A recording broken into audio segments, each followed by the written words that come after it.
Hi, Ian. Hi. My name's Joanne. I'm good. It's good to meet you. Thank you so much. So, Pleasure. tell me why you're here today. It's the question of how do you explain to your babies, hey, daddy's sick, I have cancer. How do you explain to a little person, hey, this is what it is and it's temporary? And Okay.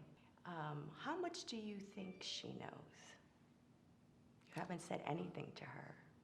no, I would think in this situation, it'd be easy to want to hide things. Is that true? Or to conceal or not tell the I full think truth? parents naturally want to protect their children, and so they don't want to worry them. And so they may think that, well, I'm just going to tell them I'm sick, I don't feel well, and I have to go to the doctor. If you sit down with her in an age-appropriate way and say, hey, honey, look, this is what's happening right now. I went to the doctor today, and this is what I was told, this is what's happening. And I have something called cancer, okay? And for a child that age, you can explain that, let's say, with using Play-Doh, all right, and making little cells, and talking about that, and talking about how the strong medicine, chemotherapy, will attack the sick cells that are in your body, the cancer cells that don't belong there. So it's almost like keeping it very factual, Yes, almost very scientific, factual, technical. but in a way that they can understand That's right. it. So So do you show your feelings in front of your children? What do you think about, let's say, as you're talking with your daughter, and let's say you get a little tearful? How was that? I think we just naturally be like, oh, don't cry, it's okay, right? If you take your feelings and hold them in and think, I've got to be strong, I've got to be strong, and not cry, indirectly you're telling your child the same thing. You need to be strong. Don't cry. It's going to be okay. But when I see children cry, when I see adults cry, I want them to be able to show and express those feelings of sadness, and I'm scared.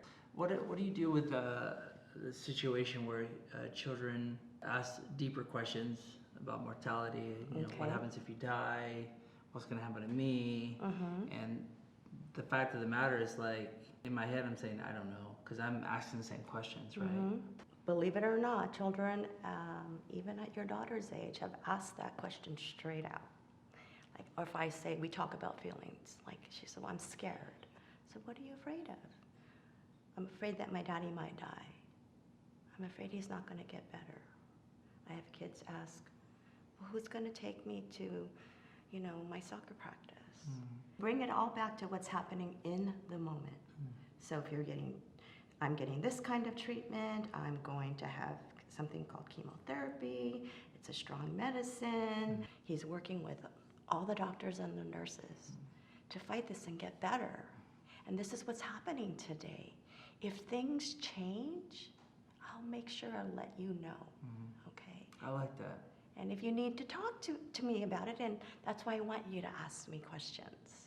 And it's also wonderful to have them continue their routine as much as possible. So if your daughter goes to dance lessons on Wednesdays, if you can get her there, take her to dance lessons. It's also okay to be happy. It's also okay to do normal things, even though dad's sick. Right. Encourage them to keep doing the things that they normally do. Yeah. I love it. Thank you so much. I really appreciate you. Yeah. No, thank you. And if you have any questions, any other things that come up, please don't hesitate to call me. Of course. Okay. Thank you.